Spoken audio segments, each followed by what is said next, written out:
Vamos a dar la palabra a Valeria Llobet. Valeria recibió su doctorado en la UBA, en la Facultad de Psicología, trabaja en temas de política y derechos humanos desde un punto de vista que articula las desigualdades de género y la edad. Enfoca en las políticas de protección social para la infancia y la juventud y en la construcción de memoria sobre la experiencia infantil en la última dictadura militar en Argentina. Se desempeña como investigadora del CONICET en la Universidad de San Martín, donde dirige proyectos de investigación, tesistas e investigadores y es docente de grado y posgrado. Codirige allí el Centro de Estudios sobre Desigualdades, Sujetos e Instituciones y tiene a su cargo las materias de grado, Introducción a los Estudios de Género y Derechos Humanos y Educación. Así que la dejamos a Valeria con el micrófono y yo te voy a comer tu pan. Bueno, gracias por la invitación. La verdad que es un espacio súper potente para conversar. Perdón, mira. Yo la verdad es que lo que pensé en compartir es más vale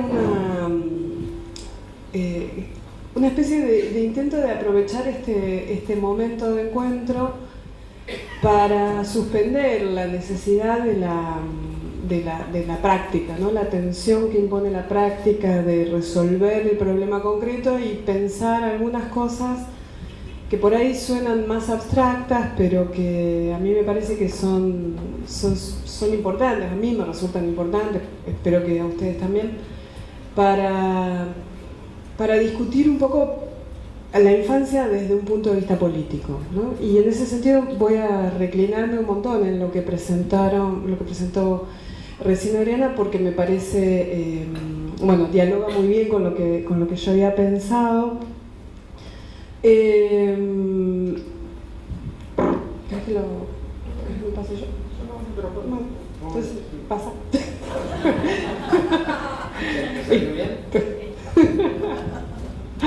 Bueno, por ahí me voy a saltear algunas de las cosas que pensé en proponer. Primero porque en general me pasa esto, ¿no? Que termino haciendo unos PowerPoint llenos de cosas que terminan siendo imposibles.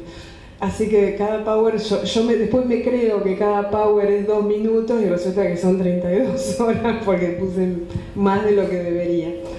Pero la cuestión central para mí es que yo voy a estar discutiendo sobre la infancia y no sobre los niños. Y ahí hay un hiato que es una distancia que es política, porque precisamente la distancia que hay entre la infancia como una categoría y las personitas a las que los vamos a llamar niños, es una distancia que es políticamente productiva y produce politicidad también.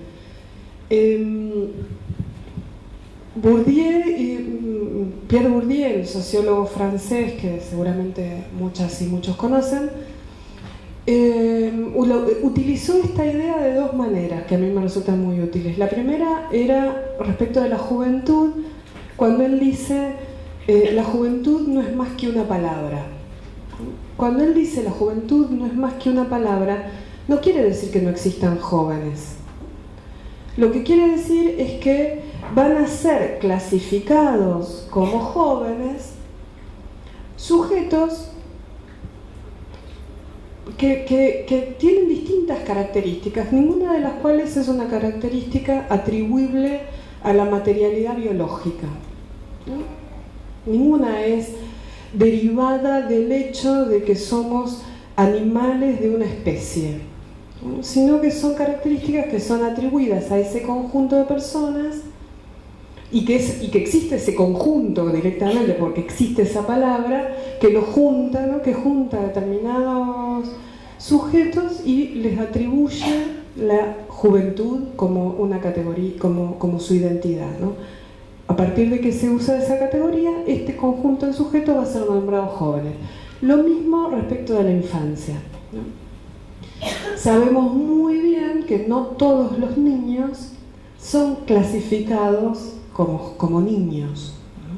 Depende de dónde los encontremos, depende de quién sea que los está nombrando, los va a nombrar de distintas maneras. Y ninguna de esas maneras es neutra respecto del poder que se va a desatar sobre ellos, ¿no? Depende de cómo los nombremos.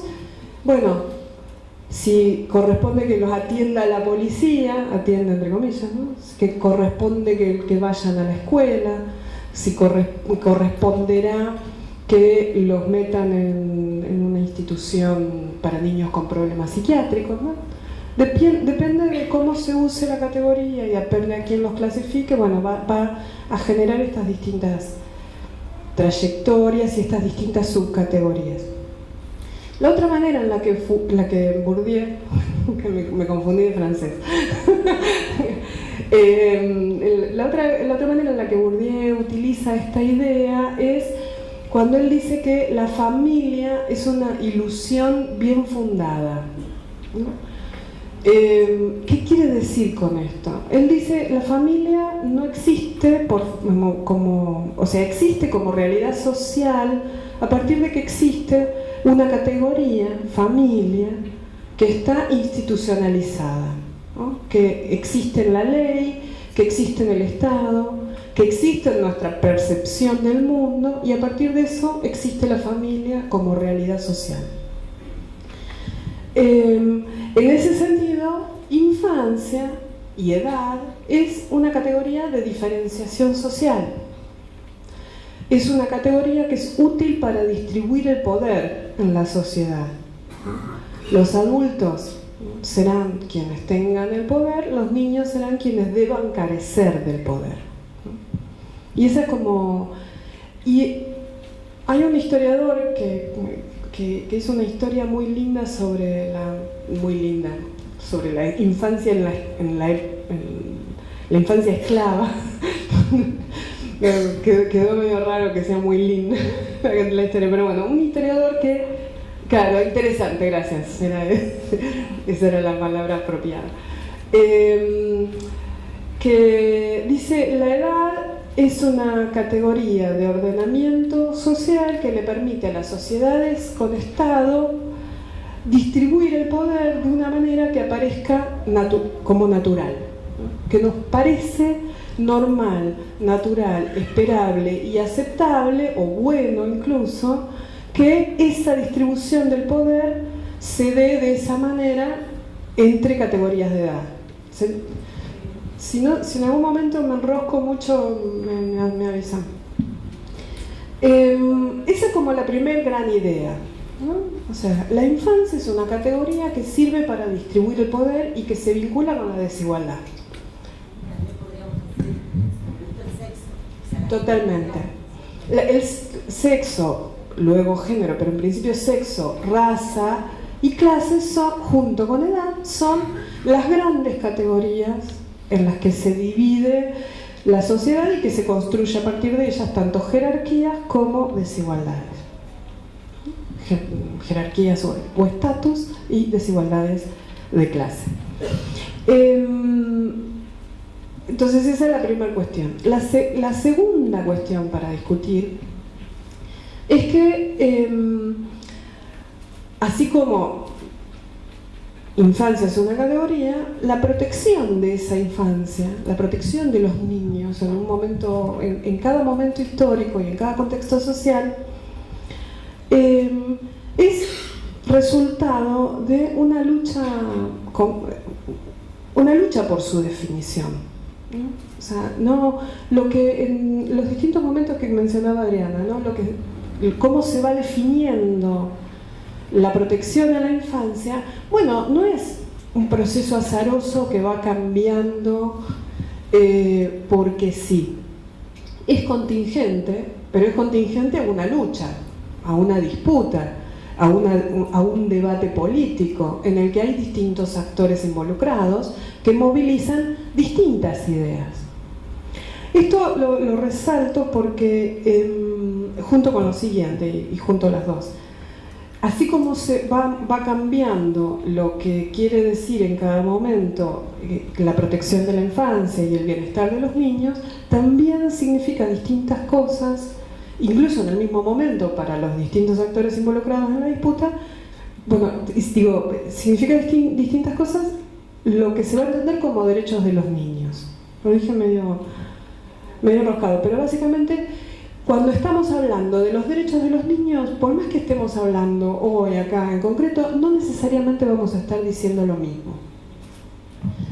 Que sean ambas cuestiones objeto de disputa y que se sitúen en vinculación con las instituciones y los actores y los procesos políticos en los que esto se está definiendo, me parece importante de resaltar porque a mí me parece que tenemos que suspender, sobre todo en este momento en donde tenemos que debatir políticamente tan fuertemente y tanto, tenemos que suspender la presunción del acuerdo básico respecto del valor moral, ¿no? De la superioridad moral de la idea de los niños como sujetos de derechos. No suspenderla porque pensemos que esté mal que tratar a los niños como sujetos de derechos, sino suspenderla porque no es un acuerdo político. Porque si fuera un acuerdo político, ciertas cosas no estarían sucediendo. Pero lo que quisiera resaltar es que necesitamos problematizar cómo se construye ese acuerdo en primer lugar. Porque si no, pensamos que meramente es una discusión entre buenos y malos. Y por más que pensemos en el fondo que es una discusión entre buenos y malos, es medio banal plantearlo así en determinados contextos, ¿no? Entonces, bueno, ¿cómo? Es banal, aunque sea útil, pero en última instancia, bueno, es producto de una disputa. Entonces tenemos que meter las patas en el barro y mirar cómo se produce esa disputa, quiénes la juegan, con qué herramientas, en dónde nos distrajimos para que algo de esto pase, ¿no? ¿Por qué? Bueno, porque, y acá esto es la cuarta idea que quería colocar. Todas las sabemos, y por esto lo saben ustedes más que yo, que la política pública es un conjunto de normas, de programas, de diseños, de líneas de acción, pero la política pública es lo que se institucionaliza y lo que se interpreta, ¿no? Todos sabemos que entendemos que el hacer de la política pública es lo que en efecto se hace con la política pública, ¿no? Y en ese sentido todos y todas somos actores de esa interpretación. La manera en la que decidimos llevar adelante una acción en el territorio, la manera en la que comprendemos los alcances y los límites de nuestras funciones, lo que ponemos del lado de adentro o del lado de afuera de la competencia estatal, todo esto fue del campo del campo de acción. Y en ese sentido es que se puede decir que lo que se termina institucionalizando en este sentido más de abajo hacia arriba, ¿no? Como política pública, tanto delimita el campo de visibilidad, lo que forma parte de los problemas sociales, como construye el derrotero posible de la acción, ¿no? O sea, cuando estamos pensando cómo hacer para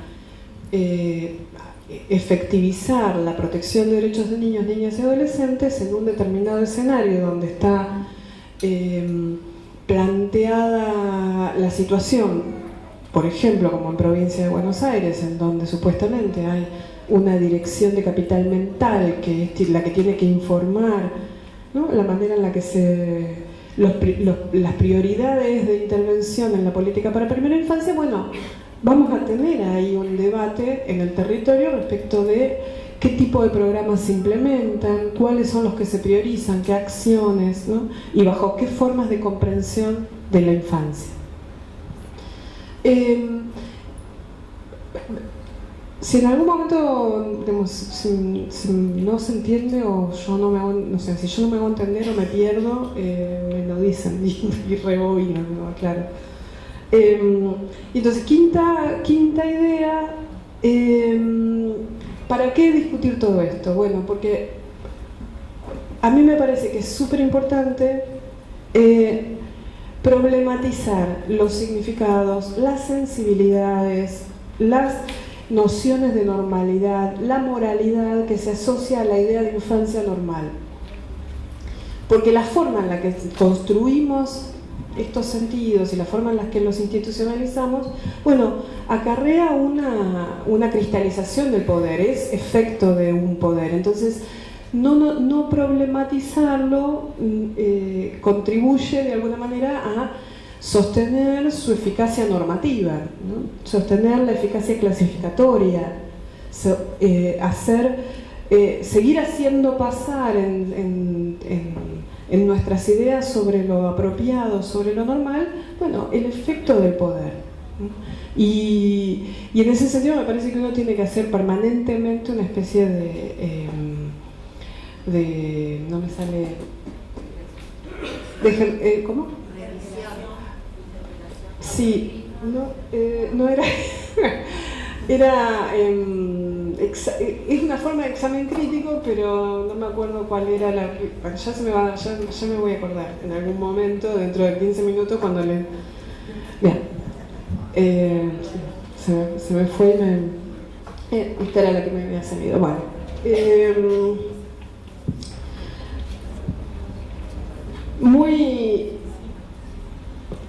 Es principio fundamental de la discusión, ¿no? Como si la infancia es una categoría y es una y emerge de prácticas y de sentidos institucionalizados, quiere decir estas tres cosas, digamos. Nos es muy difícil primero porque tiene una especie de autoevidencia, ¿no? Todos hemos sido niños y vemos niños, ¿no? Ahora, que veamos niños es efecto de que asociemos a ciertas características de la biología otras que son sociales. Entonces, un montón de las cuestiones que asumimos como normalidad en la infancia, bueno, tienen que ver con procesos sociales y construcciones que están datadas, que tienen fecha, ¿no? Que uno las puede seguir en la historia. Pero contribuyen precisamente a construir esta idea de que hay ciertas infancias que son normales, y si no son normales porque ya la idea de normalidad nos resulta sospechosa, bueno, son infancias deseables, ¿no?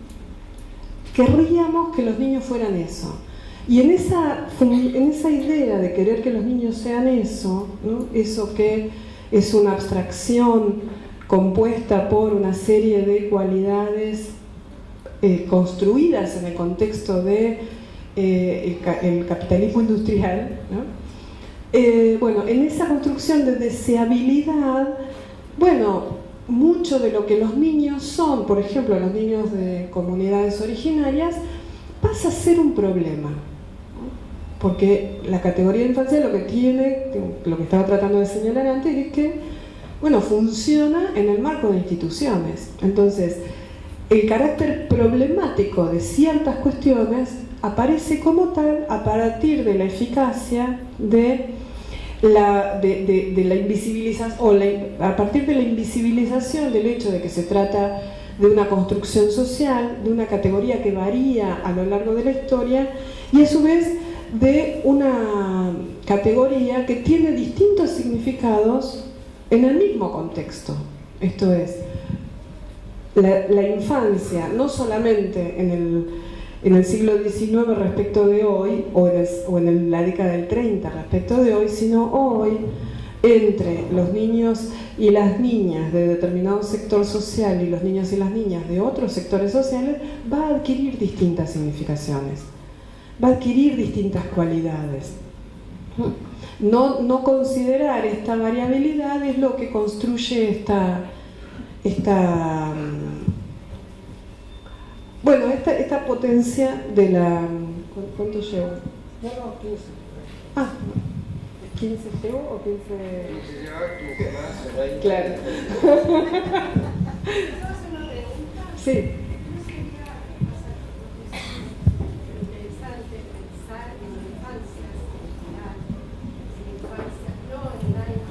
Bien.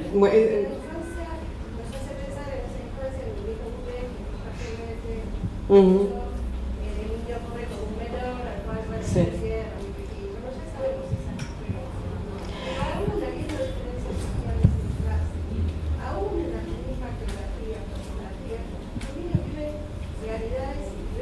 Por lo tanto, para mí, es una diferencia.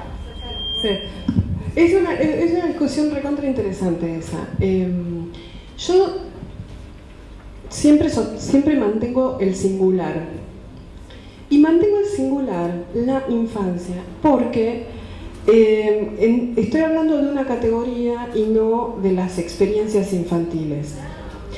Y en tanto categoría, la infancia construye jerarquías entre categorías de clasificación de niños. Entonces, a ver, es mi solución.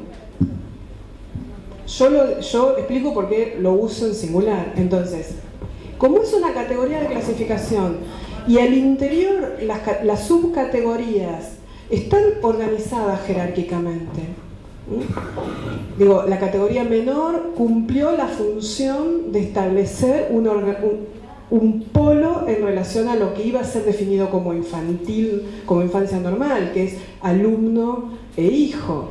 Entonces, en función de que esas categorías están así organizadas jerárquicamente, a mí me parece que mantener el singular da la oportunidad de discutir por un lado estas desigualdades y esta organización, y por otro la diferencia entre diversidad de experiencias y desigualdad social. Por eso la mantengo en singular. Pero bueno, para mí esta es una discusión abierta, es una solución bastante, no sé si es de compromiso, pero digo, acepto que tiene una cierta provisionalidad. A ver,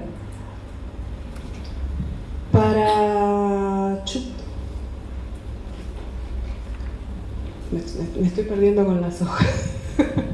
Esto va a terminar muy patéticamente, disculpen, compañeros. Bien. Entonces,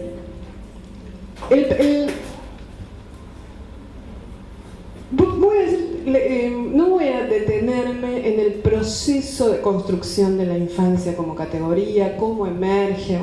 Seguramente muchas y muchos de ustedes, sobre todo si han transitado por las discusiones de trabajo social, de educación, están familiarizadas y familiarizados con el trabajo de Philippe Arié y me está archicitado.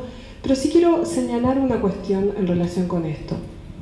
A mí me sirve pensar a la infancia en relación, y eso es como que le estoy dando vueltas de distintas maneras a esto mismo todo el tiempo, mientras estamos hablando, que a la infancia como emergente de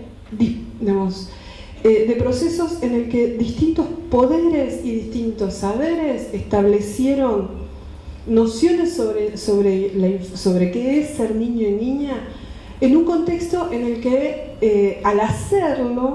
al establecer qué es ser niño y qué es ser niña, establecían un ámbito de hegemonía, un ámbito de poder, de intervención. Es una lectura medio Foucaultiana, por eso recién casi se me escapa el nombre del otro francés, ¿no? Pero a mí me parece que conviene pensar este proceso, ¿no?, combinado en el que en un arco histórico de larga y de media duración emerge, por ejemplo, la psicología, y la psicología emerge a partir de establecer al niño como uno de sus objetos de intervención, ¿no?, de intervención y de indagación. La psicología científica, la psicología experimental, experimentaba mirando qué pasaba con los niños, ¿no? Pero digo, entonces en este largo proceso yo quiero señalar tres cosas interrelacionadas. La primera es que la infancia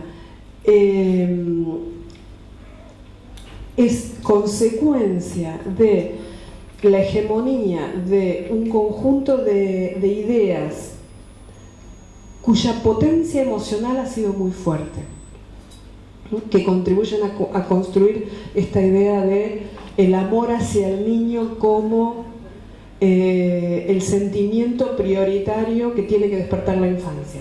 Entonces, ¿se entiende esto? O sea, por ahí lo dije medio enroscado, pero es básicamente una idea de una transformación de la sensibilidad históricamente, ¿no? Que va construyendo al niño como una figura cada vez más legítima para que converja hacia él el amor, ¿no? la compasión, la preocupación, ¿no?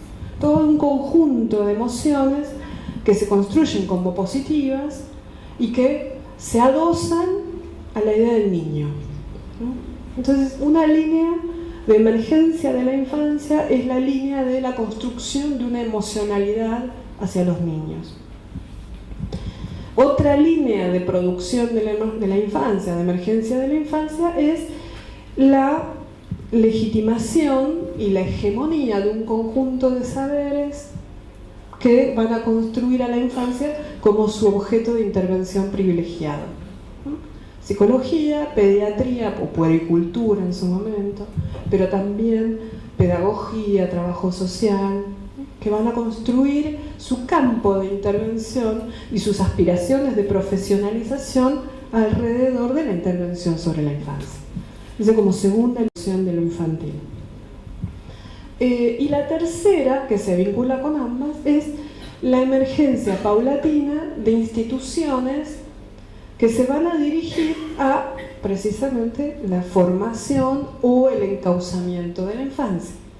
Entonces, lo que hoy vemos como lo infantil, lo que hoy construimos como lo infantil, emerge de estas tres cuestiones: de la transformación de la sensibilidad, de la producción de un conjunto de saberes y de la construcción de un conjunto de instituciones.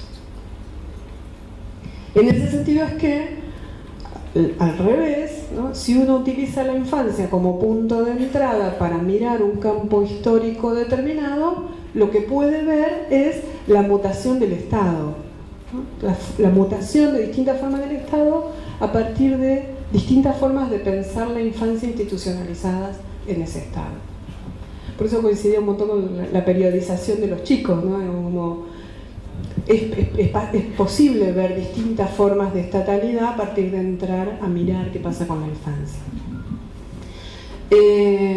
Entonces, última cuestión sobre esto: la transformación histórica de la infancia no es un mejoramiento, ¿no? Estamos en un buen momento para recordar eso, lamentablemente. No es que se va sabiendo cada vez más lo que es verdaderamente la infancia o vamos aprendiendo mejor cómo tratar a los niños, sino que cada momento histórico va modificando su manera de construir esa infancia. Y acá quiero poner, en esta idea de problematizar la infancia como construcción histórica, quiero discutir a Philippe Parié, dejarles marcada esta discusión, porque a mí me parece súper interesante la idea de Arié de la contingencia histórica de la infancia. Esto es del carácter históricamente indeterminado de la emergencia de lo infantil, ¿no? No hay nada que conduzca a la necesidad de que surja la infancia como una categoría poblacional, quiere decir esto. Pero Arié dice que la infancia moderna fue descubierta, la idea de infancia fue descubierta luego de al final del antiguo régimen, al final de la monarquía absoluta francesa. Y él dice en un momento, bueno, y es como si recién en ese momento las personas se hubieran dado cuenta de que los niños, de que el alma infantil, ¿no? tenía cierta existencia, yo qué sé. Bueno, lo que él dice en última instancia es como una especie de contradicción con su propio principio de comprensión, ¿no? Él está diciendo, bueno, pero entonces descubrimos la idea de infancia. No, la inventaron, se inventó, no hay ningún descubrimiento sobre la idea de infancia. Y en ese sentido me parece mucho más potente la idea de otra historiadora que discute con él, obviamente discute 30, 40 años después, que es Paula Fass, que dice que en realidad la categoría de infancia moderna es, antes que una categoría demográficamente relevante, ¿no? Una categoría distribuida en la población, bueno, es un privilegio. La infancia moderna es alcanzada en su configuración ideal, esa clase de infancia, dice ella, que hemos llegado a imaginar como deseable, bueno, es propia de un subconjunto muy menor de niños y niñas. En ese sentido, la infancia protegida, separada de la esfera productiva, destinada al juego y a la educación, es tan irreal para la mayoría de la población como cualquier otra idealización. ¿Se entiende? Un poco reiterativa, pero ¿por qué? Bueno, porque la infancia en realidad, como es una categoría de diferenciación social, como es una categoría de jerarquización, tiene que pensarse primero en articulación con las otras categorías de diferenciación social. Así como cuando estamos pensando en las discusiones de género, decimos, no es lo mismo ser mujer, negra, pobre, que ser varón, blanco y de clase media. Bueno, no es lo mismo ser niña que niño, no es lo mismo ser niño en determinados contextos geográficos, no es lo mismo ser niño homosexual que niño hetero. Bueno, todas las categorías de diferenciación social, todas construyen distintas formas de ser niño, y no solamente formas de ser niño en términos de experiencias de infancia, construyen distintas trayectorias institucionales, construyen distinto acceso a derechos y distintos obstáculos para el acceso a derechos, construyen distintas ideas respecto de cuáles son las maneras apropiadas para tratarlos desde el Estado, ¿no? Vemos distintos problemas cuando vemos a un niño trans, ¿no? En una escuela. ¿Cuántos vemos meramente a un niño?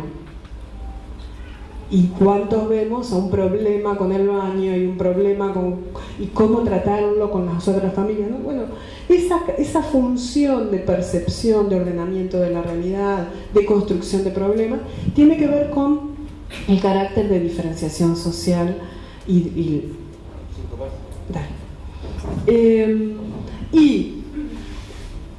acá venía lo que te decía antes, ¿no? Todas estas distintas formas de construcción de categorías de clasificación construyen jerarquías, pero a su vez que la infancia sea una construcción social también quiere decir que va a depender de las políticas públicas, básicamente. O sea, la capacidad que tengan las políticas públicas de hacer existir un tipo de infancia en un determinado contexto. A ver, considerando que tengo... Denme un segundo que voy a pensar ¿qué priorizo? Sí. Bueno, dos cuestiones. A ver.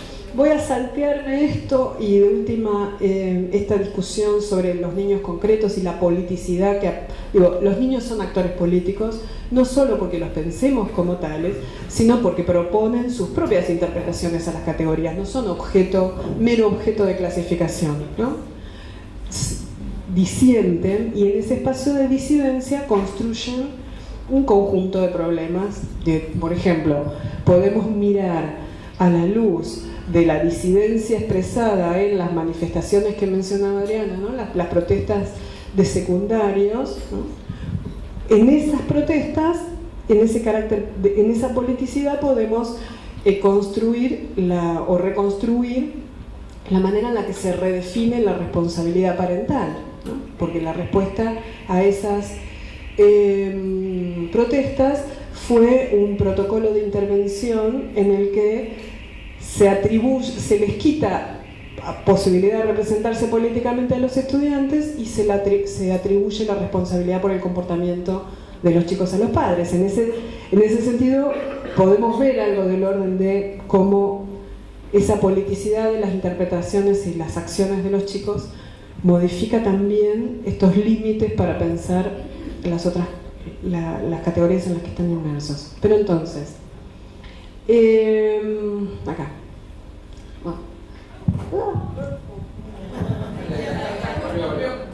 Bien. Entonces, dimensiones sustantivas para pensar la infancia es la estatalidad, si no quedó claro hasta ahora, dándole vuelta todo el tiempo a lo mismo. Pero me interesa resaltar que la emocionalidad está decidido a que quiere que no.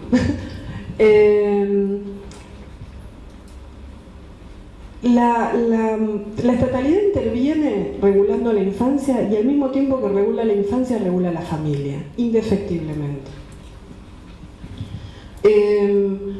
Y de hecho, una parte importante de la emocionalidad hacia la infancia, por ejemplo, tiene que ver también con la transformación del orden familiar, las ideas respecto a la normalidad infantil, a la deseabilidad de la infancia, se asocian a definiciones sobre las formas de organización de la vida familiar y muchas disputas políticas en torno a la regulación de la familia se dan utilizando, movilizando ideas respecto de los derechos de los niños o ideas respecto de la normalidad y de la deseabilidad infantil. Entonces, me interesa colocar junto con la idea de pensar a la infancia, la idea de pensar a la familia como un sitio en donde se juega la moralización de los sectores populares en particular, pero la moralización de la vida social en general, y en donde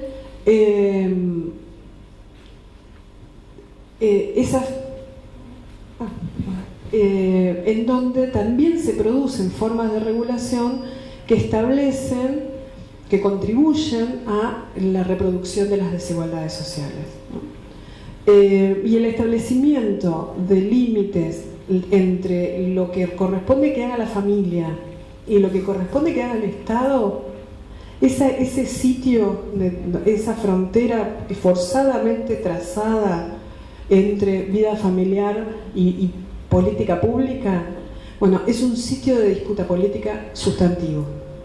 ¿Por qué digo que es de disputa política sustantiva? Porque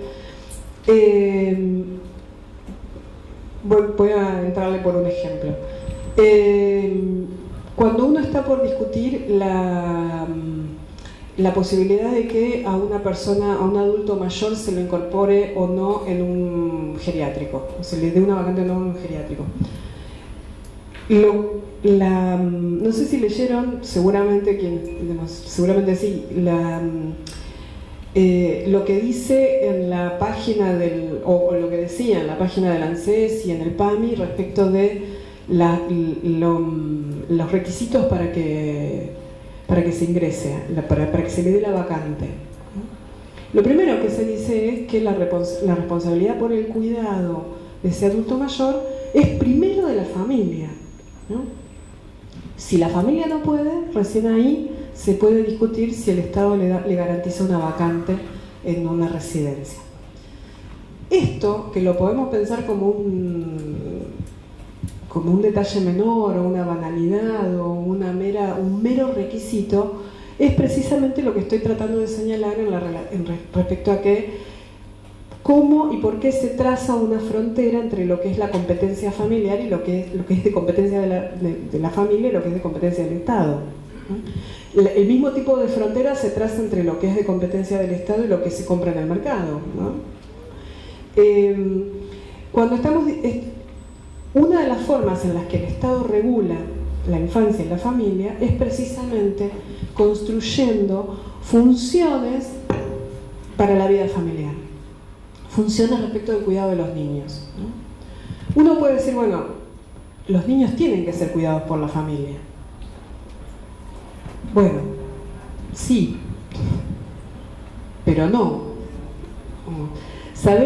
Hemos construido una enorme deseabilidad en la idea de que los niños estén en su casa con su familia, que coman en la casa, ¿no? Todas estas cuestiones han sido objeto de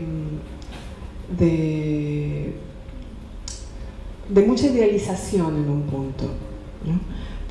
Porque si bien es cierto que a la hora de regular la vida íntima de las personas, cuanto más cerca tenés del Estado, más posibilidades de comportamiento punitivo por parte del Estado y control social, ¿no? Porque visto de cerca nadie es normal, entonces cuanto más el Estado se mete adentro de una casa, más posibilidades tiene de encontrar algo que esté mal, ¿no? Y intervenir y sobreintervenir y nunca dejar de intervenir.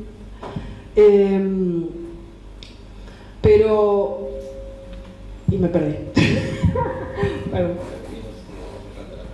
Bueno, sí, redondear estaba en la frontera, bueno, básicamente esto.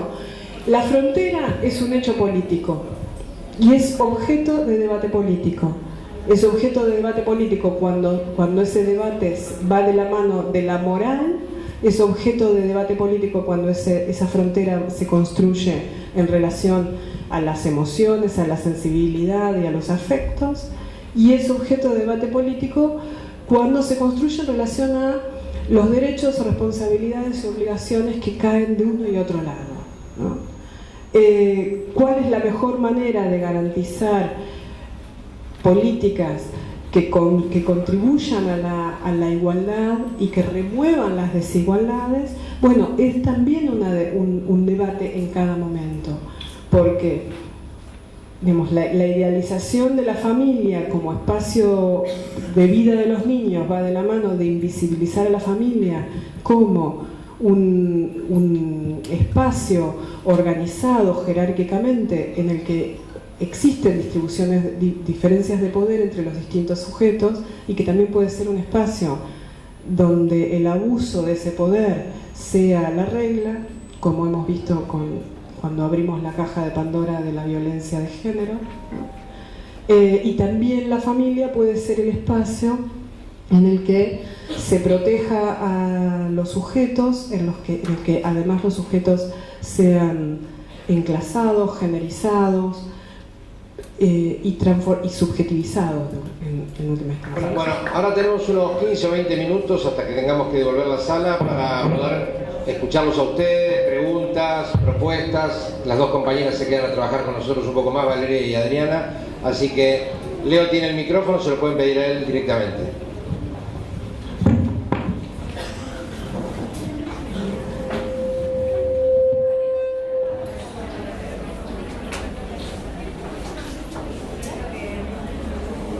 Esto que plantea Valeria acerca de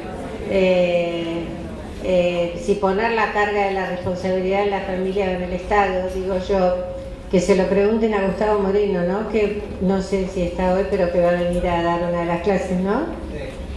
Porque precisamente en su función como defensor de niños de la asesoría tutelar de la ciudad, por cambiar el peso de la responsabilidad de lo que tradicionalmente hacían los defensores de menores dentro del aparato judicial, que era responsabilizar y culpabilizar a la familia y exigir a la familia poner en ellos toda la carga de garantizar la vida de sus hijos, mientras el Estado obviamente le sacaba trabajo a los padres, no le daba derecho a la salud y todo esto.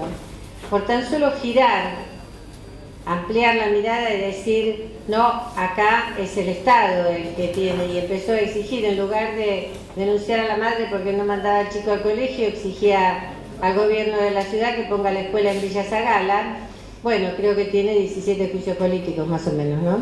Así que esto que explicaba Valeria, en la vida cotidiana y en el trabajo de los chicos, que se lo explique la Moreno, digo yo, pregúntenle cuando venga. No, y restringida las funciones tiene Gustavo Moreno. Exactamente, tiene actualmente restringidas las funciones, sí.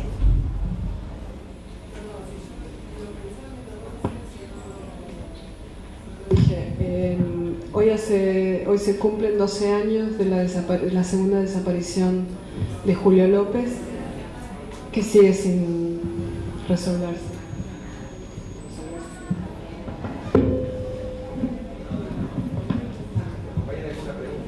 Sí, me pareció un comentario, algo de lo humano histórico, social.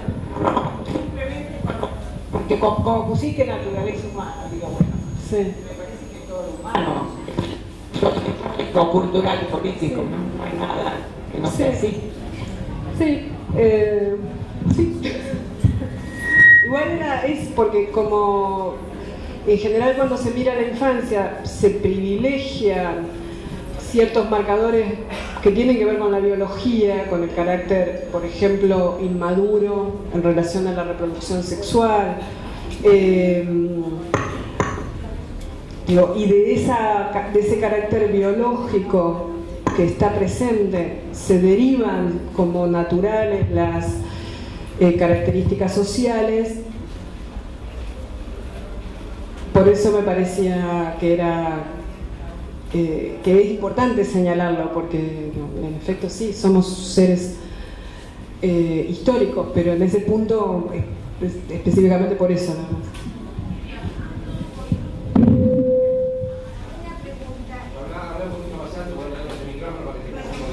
Hola, hola, hola, hola. A ver ahí.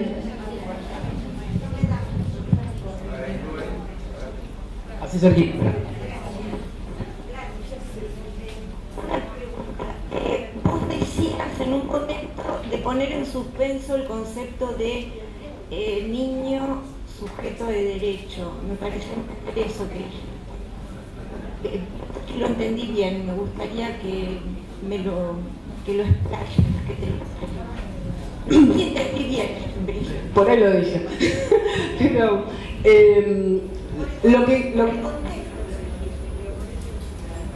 lo que quiero señalar con eso es que, en primer lugar, cuando decimos niño sujeto de derechos, tenemos que situar quién lo dice, en qué contexto y para qué.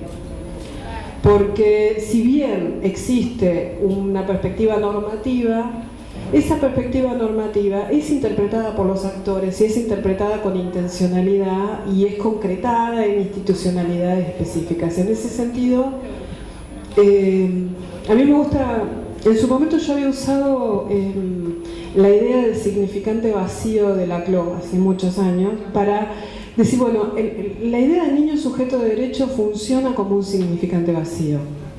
Por un lado, es un articulador político, o sea, el significante vacío lo que hace es permitir acuerdos entre actores, ¿no?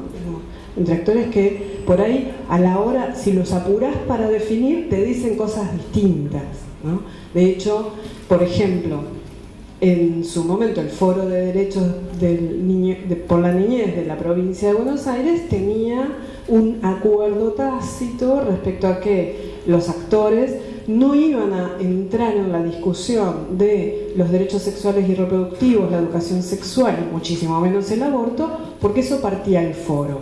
Entonces, la definición tácita de niño sujeto de derechos que movilizaba a ese actor político era una definición que no incorporaba derechos sexuales y reproductivos.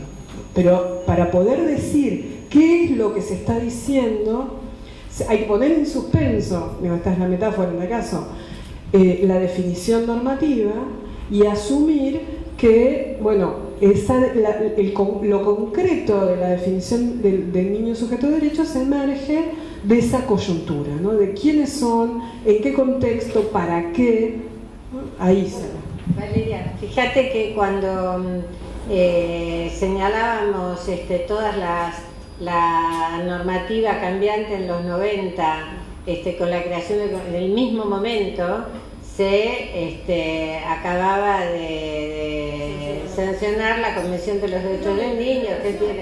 Exacto, y si leemos los dictámenes de los asesores de menores o de los jueces en ese momento, citan la convención para disponer exactamente las mismas medidas que disponía con el patronato, ¿no? El interés superior del niño. Tal cual. Bueno. Solo para completar que la tensión, ya la vamos desarrollando en otros encuentros, pero la tensión entre autonomía y protección, que tiene extremos entre el liberacionismo y el perfeccionismo moral, están todas justificadas en que se trata de sujeto de derecho. Y está claro que al menos en esa dimensión, sujeto de derecho no quiere decir nada, en esa dimensión, porque el debate son en posiciones antagónicas, digamos, y sin embargo nadie renunciaría a ser sujeto de derechos, y ¿qué nos diría en esas condiciones? Quizás en otras dimensiones, les toca a ellas hablar, no sea tan... Yo creo que hay que dejar en suspenso en algunas circunstancias, y no en todas, pero es cierto que hay un montón de situaciones tan enmascaradas y sobre las que no se puede avanzar, entre otras cosas, porque se obtura con una definición que en este caso es un significante vacío, ¿no?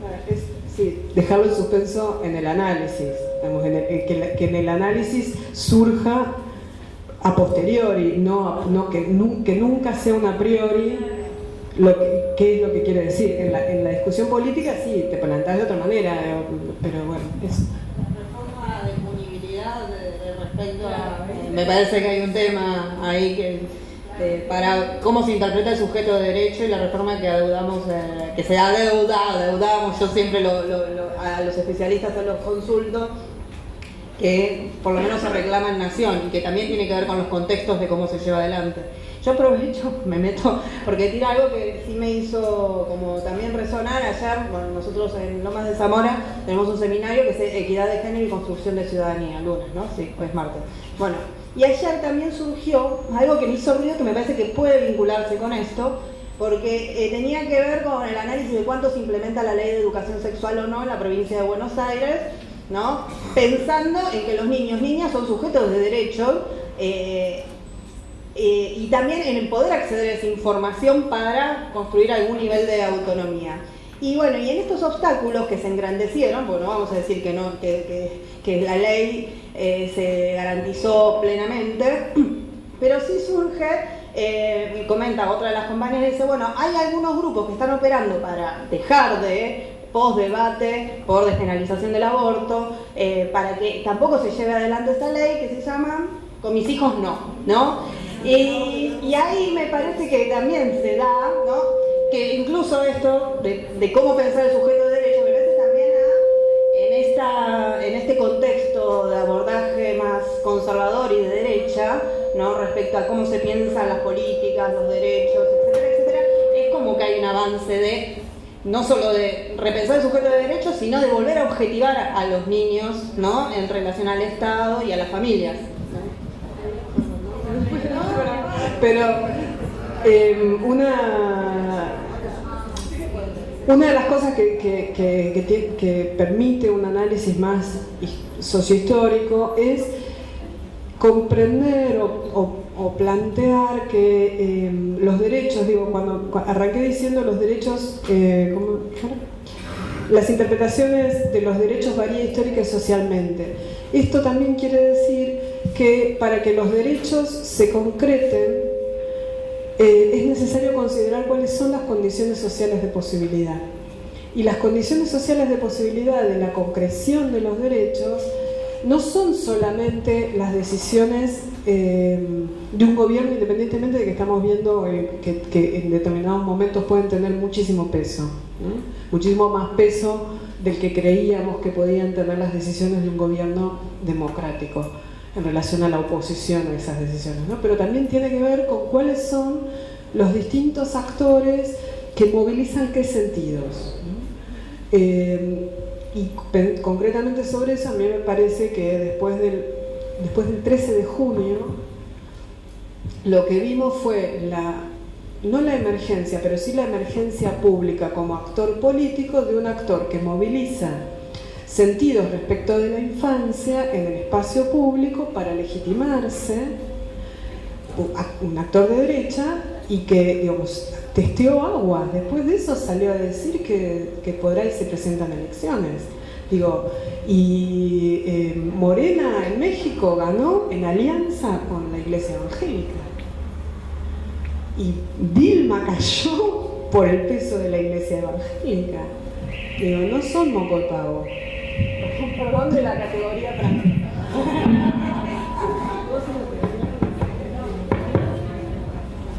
Yo le quería hacer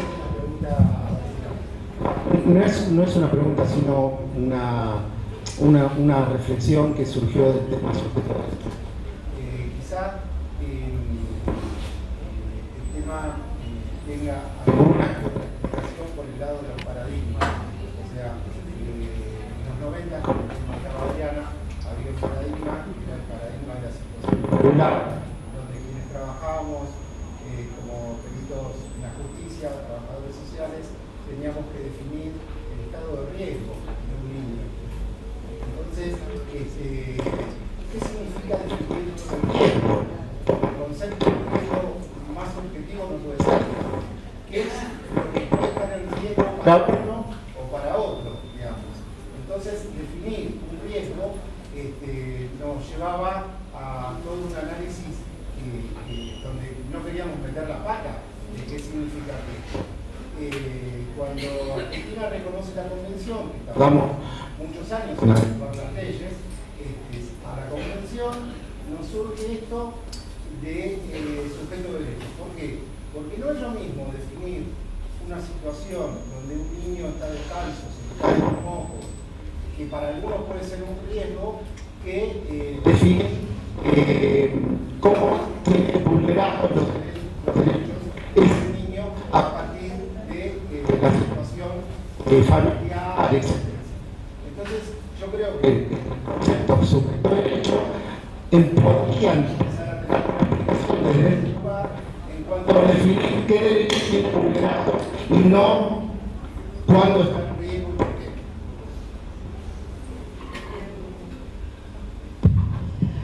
Son justo dos conceptos que me son muy caros, el del paradigma y el de riesgo. Son cosas que trabajé en algún momento. Y parto de decir que coincido con que la noción sujeto de derechos tuvo, y la idea de necesidades infantiles, ¿no?, y de derechos de los niños como reemplazo de la idea de riesgo, tuvieron la función sustantiva de reordenar el campo de prácticas. La idea de necesidades concretaba la idea de sujeto de derechos, porque en definitiva a la hora de la práctica nadie sabe que es un sujeto de derechos, pero a partir de movilizar la idea de la necesidad infantil y del interés superior del niño, aparecía un principio ordenador de transformación y de una guía. Eso me parece a mí. Ahora, respecto de la idea de la idea de riesgo. A mí personalmente no me gusta utilizar la idea de paradigma para pensar la transformación histórica. Porque la idea de paradigma requiere demasiada sistematicidad interior. Entonces uno dice, bueno, como el tipo viene haciendo lo mismo que venía haciendo antes, pero ahora lo nombra dentro de otro esquema, y entonces, bueno, ¿dónde está? ¿Está en el paradigma nuevo? ¿Está en el paradigma viejo? ¿Qué vamos a considerar como distinto paradigma? ¿La categoría que utiliza para nombrar la práctica? ¿Otros aspectos de la práctica? ¿Qué es lo que vamos a...? No, pero aparece el Estado como responsable. Está bien, pero el Estado, en la década del 90 se utilizaba la idea de los derechos de los niños para cargar en contra del Estado, de la misma manera que se cargaba en contra del Estado respecto de Entel y obras sanitarias, qué sé yo. Tenía esa equivalencia el debate. En ese sentido, a mí la idea de paradigma no me gusta. Y por otra parte, y por ahí, qué sé yo, los compañeros lo pueden decir mejor que yo, porque también fue una estrategia, la utilización de la idea de paradigma para decir, bueno, desde la convención para acá es el paradigma de los derechos, y de la convención para atrás, ese arco casi centenario de distintos modelos de Estado, de distintas ideas respecto de la política pública, de distintas formas de concretar los derechos, todo eso es paradigma tutelar. O sea, no me dan los números, pero al margen de eso fue una estrategia datada, ¿no? García Méndez se sentó en la oficina de UNICEF de Buenos Aires junto con un par de personas y decidieron que la manera de salir a explicar cómo tenía que implementarse la convención era estableciendo, bueno, hagamos una tabla, y ahí surgió esta matriz para discutir. Y a mí, en mi investigación, digo, y esto, o sea, insisto, esto son lecturas personales, qué sé yo, cada uno lee como le parece, pero lo que yo me encontré es que la idea de paradigma servía para ordenar en buenos y malos, héroes y villanos, cosas bien hechas y cosas mal hechas, un campo que era mucho más heterogéneo. Y guió mal, orientó mal. A ver, es muy fácil decirlo ahora, pero orientó de una manera poco flexible lo que había que hacer. Entonces, qué sé yo, en el 2001 vos tenías gente que entraba a los institutos pateando las puertas, ¿no? Somos los salvadores del niño hoy, porque venimos con la Convención de Derechos, ¿no? A transformar todo. Y se encontraban con los trabajadores que tenían que seguir trabajando ahí, y no eran el fantasma de Agote, qué sé yo. Como hay gente que trabaja mal en todas partes siempre, ¿no? Qué sé yo. Bueno. Pero esto es lo mismo que pensar la 26061 como salvador. Exacto. Y el modelo de ejecución se cae solo. Tal cual. Entonces, bueno. Tal cual, es complicado en ese sentido. Respecto de la idea de riesgo,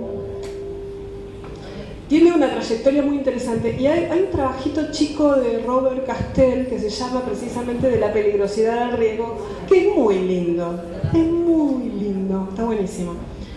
Una sola cosa para decir respecto de eso: el riesgo es subjetivo solamente cuando se lo utiliza en reemplazo de lo que los psicólogos o los médicos denominarían un criterio clínico.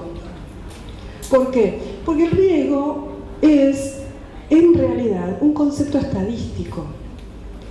Esto es un concepto poblacional. No es un concepto que se puede utilizar a nivel individual. Cuando se utiliza el riesgo en la práctica individual, se lo está usando mal. Este es el tema. Hay un trabajo divino de un epidemiólogo brasileño que se llama Naumar de Almeida Filo, que se llama Epidemiología sin riesgo. Un trabajo espectacular, es un librito de Lugar Editorial que la gente de la maestría de epidemiología de Lanús producía.